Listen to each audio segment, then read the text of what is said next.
G'day guys and welcome! My name is Michael and I am the DeadAussieGamer, here to share with you some of my tips, tricks, ideas and strategies for playing and running tabletop role-playing games. Today we're going to be doing a class spotlight, talking about how to characterize and bring to life barbarian characters. So first of all, what is a barbarian? A lot of people say a barbarian is a class that is relevant in Dungeons & Dragons, Pathfinder, and a whole bunch of other things. They are savage people who use rage to boost up their strength and excel in melee combat. These are all true, but for me a barbarian is something so much more than simply just a class. A barbarian is a savage beast, someone who has drawn the line between the primal nature of a creature and the civilization that exists around them. They are the final bastion, protecting nature and the wilderness from the expansion of all of these civil creatures. These are people who forge their own destinies with their bare hands, ripped from the roots and blood of the earth itself. That is what it is to be a barbarian in my mind, and I love barbarians. Okay, I'll admit, I don't play too many barbarians, but I still love them. There's so much they have to offer, and I think playing your typical dumb Neanderthal barbarian can be fun, but it's not the only way you can play a barbarian.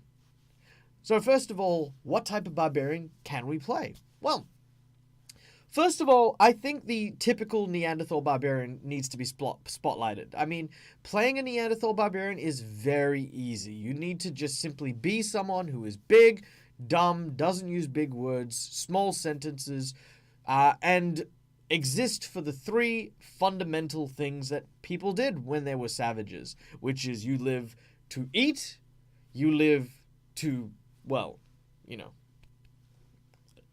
okay, you know what? Yeah, sex. There you go. You live to sex. And of course, you live for tomorrow and for children. That's it. You live to survive, you live to eat, you live to pound. And that's kind of the nature of your character. Your character should literally be motivated by those three simple things. This is how you play a Neanderthal character, whether it be male, whether it be female. If you pick one of those things to specialize in, then fantastic. But that's all that character will end up being. As they grow and expand, sure, they might see the light and see civilization as not all that bad. They might be sheltered people who only grew up in caves and never really understood the outside world, and they're in awe of absolutely everything, and that's also great as well. But, the idea of exploration and all of this other stuff goes into our next category of barbarian, and that is, of course, the tribal barbarian. Now, unlike the Neanderthal barbarian, who is motivated by simple primal instinct, the tribal barbarian is someone who is on that cusp of civilization. Now, we're not talking about cities and towns and villages and roads and all that. We're talking about small communities of very primal kind of people who still hunt, who still gather, who follow the game trails, who know how to live in nature in tandem. To a lesser degree, elves kind of also fit this category because they do live with nature in a very spiritual way. The difference is that magic helps supplement them in a lot of their civilization, whereas a tribal society may not necessarily have access to the same kind of magical resources elves would. Instead, they would rely on spiritual leaders like shamans, seers, oracles, augurs, whatever the case may be, and they would be the ones to guide the tribe as it went along. When you want to characterize these guys, you want to make sure that you focus on the fact that A, you are part of a community, and you are not the most important person in that community. When you go out to hunt, you need to bring back food, not because or for yourself, but for the tribe. And if you fail, everyone in the tribe starves. So there's that certain amount of responsibility. And if you want to play this kind of tribal barbarian for your game, make sure you carry that on through your party.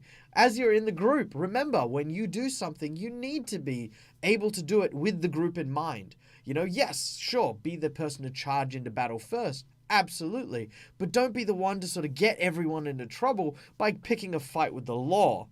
Don't get into those scenarios where your actions risk the tribe, because that's not how tribal barbarians work. The next thing you can look at is, of course, having a certain sense of superstition. It's not everyone that gets blessed with the powers of magic. who are in your tribe? Are they the people in charge, or are they shunned? Do they throw out spellcasters because they believe that all kinds of this voodoo nonsense leads to nothing but misfortune for the tribe? So anyone with magic powers is to be treated with suspicion and fear. Whatever these cases are, that helps shape your tribal barbarian. The next type of barbarian is one that you kind of see in rogues, I guess, a little bit more than you actually see in barbarians, and that is, of course, your urban barbarian. Now, your barbarian is basically the type of barbarian who knows how to live in society, but at the same time kind of yearns for a more physical, a more primal kind of way of living. These could be thugs, these could be gangsters, these could be bikies, these could be a whole bunch of different things. Like, for example, the Shoanti in the Pathfinder universe are a group of barbarians geared around the Native Americans. And obviously you have some of them who have remained in their various places in the wild. And you've also got those who live in the towns and stuff and are trying to assimilate to the culture. But obviously there's still that kind of tension that we still want to hold our traditions true, but at the same time our traditions may seem barbaric and savage to the untrained eye. These type of characters are very complex, very difficult to play, but if you do your research and you know a little bit about the culture you want to communicate, then they can be really, really strong. And if you want some great ideas for the types of urban barbarians that you really want to look at, then some of the ones you want to really look at are the Maori and the Kiwi. They are amazing people, and I love Maori culture. The idea of their sort of barbaric, savage history still being a part of their everyday life, even today. If you actually watch the rugby, go rugby, and yeah, go All Blacks, you can actually see the All Blacks still perform the haka, which was a warrior dance that was done back in their tribal days and is still done today, very popular all over the country. If you want to as well, you can also look at the Native American culture, or you can look at the Scandinavian or Viking culture, which is still very prevalent as well. All of these different types of cultures where they have come from a barbaric background into a more modern society is a great source of influence for these type of characters. Alright, so now that we've covered the different types of barbarians, obviously ranging from your Neanderthal, your tribal, your urban barbarian, where do we go from there? What other types of barbarians are there? Well, there are a couple, but I'm going to kind of bring them up in very tiny lights. The first is kind of like your urban person who has returned to nature, as it were. Now, the reason I bring these up separately is because these ones could also be interpreted as other classes. In the case of the urban person who has found themselves in nature again, this could also be interpreted as a druid, someone who is now attuned with nature. There is no reason why your barbarian, for example, couldn't have come from the city and decided to leave and live life out in the wilderness like a lumberjack. Big beard, grew muscles, started chopping lumber, and did his own thing. He could easily be a barbarian.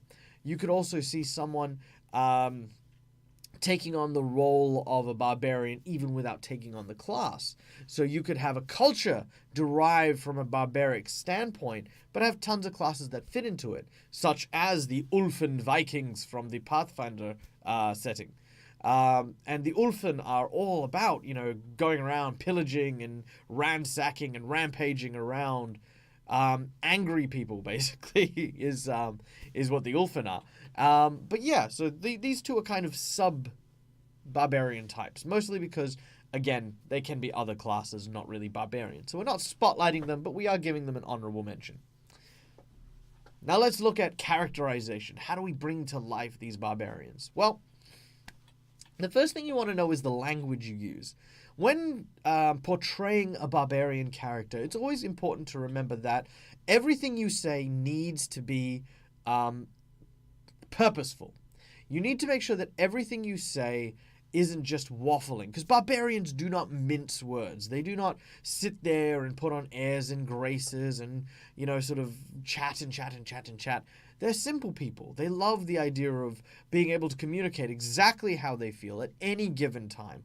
In a narrative construct, it's actually a terrible idea to say how your character is feeling. It is bad for your character to turn around and say to someone, I am happy. That is good. That makes me feel happy that you have acknowledged me. You don't really do that. But a barbarian, on the other hand, might be very succinct in how they express themselves. If they are in a very long meeting with a quest giver, and the quest giver is this old man who has said, hello, travelers, and I have a quest for you. Behold, the Eye of Agamotto, where we will take this rare artifact and place it high upon the... You might hear the barbarian go...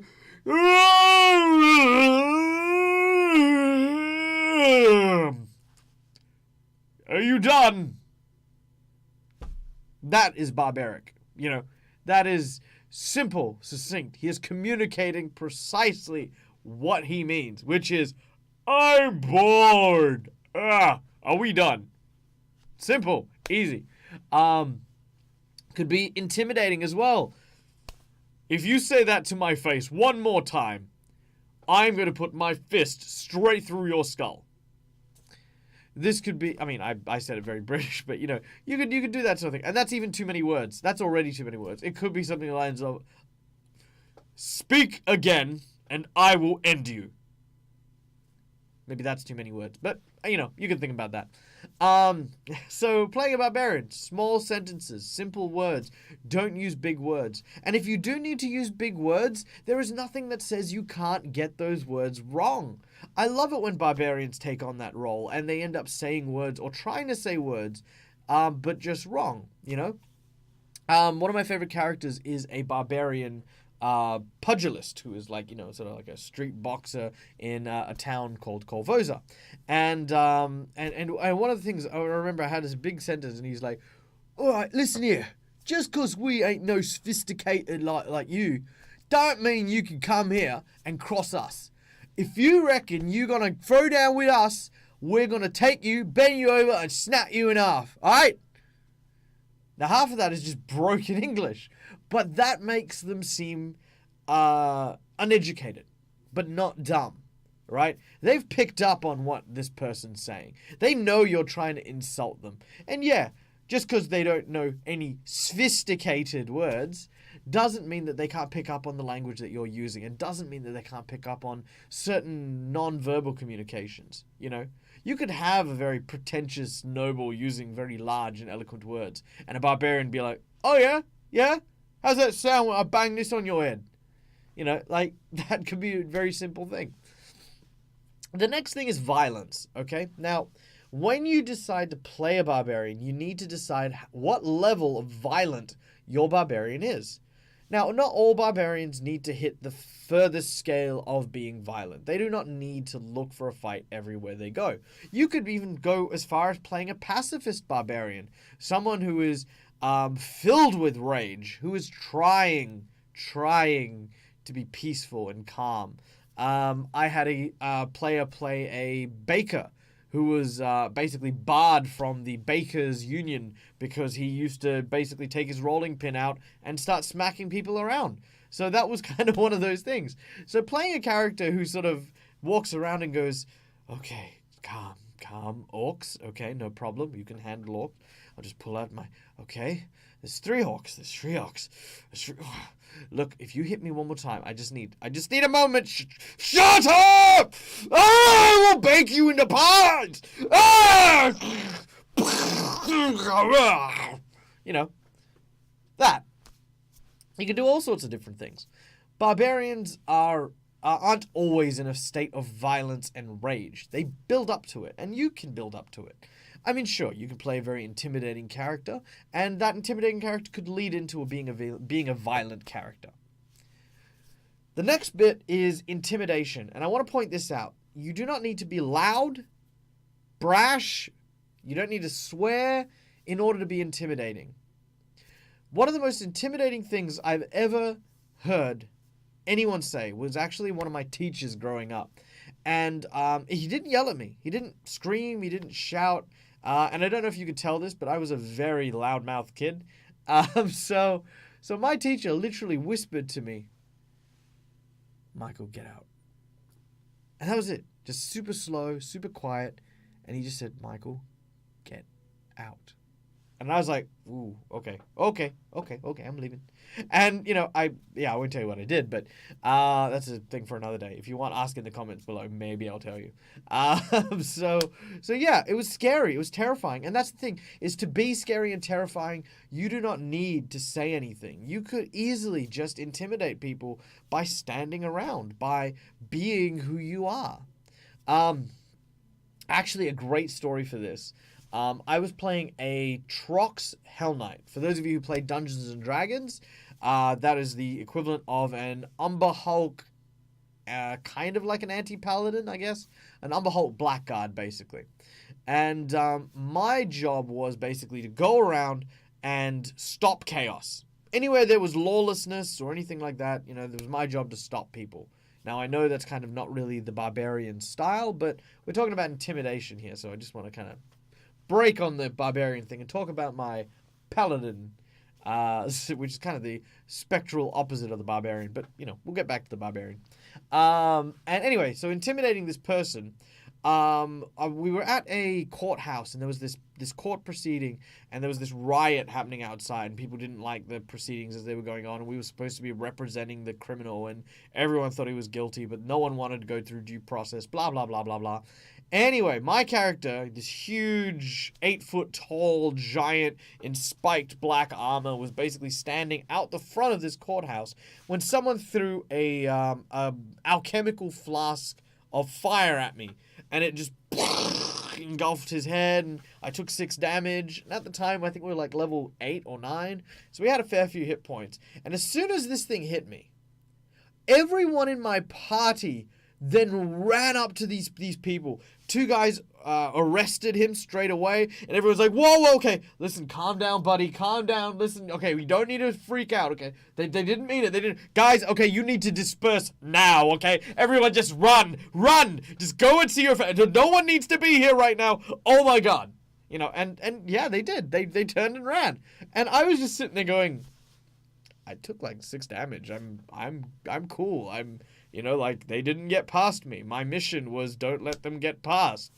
If that means I took a Molotov to the face, I mean, sure, if he kept attacking me, I might have defended myself, but, So when you're looking at your Barbarian, going back to the Barbarian now, you don't need to be big, loud, angry to be scary. You could imagine a Barbarian in that same situation.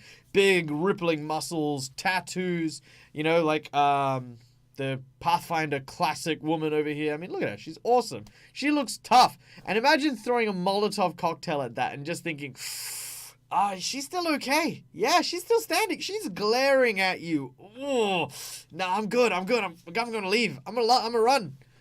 That is intimidation. So, Barbarians don't need to be loud to be intimidating. Alright guys, we've gone way over time for the normal episode, so thank you so much for joining us. The last thing I'll leave you guys with is, of course, voice acting and stuff like that for... oh wait, no. I'll come back to voice acting, because you know what I'll do? I'll actually do a character corner. I'll do a Barbarian guy next week, so stay tuned for that one. I want to talk about female barbarians. Female barbarians, very important. Now, it is common for people to misinterpret barbarians for having to be masculine. This is wrong. Just outrightly wrong. Being a barbarian is not about being masculine. And no class, this is like 2018, no class is specifically gender fixed. Barbarians are not all male. The female barbarians are not just male barbarians. When you want to play a female barbarian, I always highly recommend people go and watch 300. 300 was an amazing movie. I loved it. Not the sequel. Don't watch the sequel. Oh my god, don't watch the sequel. But the female in that, the Leonidas' queen, said something that was just so powerful and for me speaks to the spirit of all barbarian women. And that was that only Spartan women are strong enough to give birth to Spartan men. That did not give an inch to those who thought that the women were weaker. That did not give an inch to anyone who dared to question the strength, the power, or integrity of having that sense of womanly power. That is what you need to bring to your female barbarians. You need to remember that, yes, sure, in our world, in the world that we live around, living in hunter-gatherer societies that were predominantly male was the thing.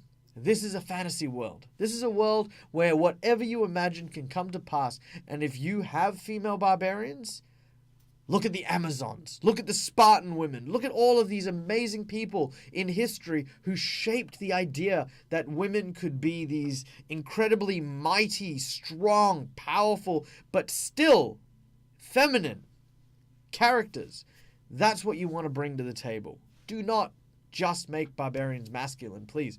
I mean, hell, if you want to make an effeminate barbarian male, you can give that a crack. I personally haven't done it or seen it, and if I really stopped to think about it, I could probably figure something out, but I think, like I said, 20 minutes in, I don't really want to give it that time, but again, thank you so much, guys, for listening, and I hope you enjoyed this video. I hope it helped some of you guys out in your characterization for your barbarian. Do you have barbarian characters that you have played and loved? If so, please tell me all about it in the comments below. I love chatting about these sorts of things, and it's why I started this channel. It's why I've started talking about all this sort of stuff, and I'd love to hear your stories as well. So leave a comment below, like this video, subscribe, and you'll see way more stuff like it. And of course, if you've got any questions, please head on over to our Discord channel at discord.me/DeadAussieGamer, or come and visit us on Facebook. The links and all that will be in the description below. It's all a free coaching service. We're just going to literally be putting out videos as you guys request them. So this video here came from the Discord channel, so big thanks to all you guys there. And till next time, guys, as always, from the Dead Aussie Gamer, make sure that you game hard or die trying. Have a good one, guys.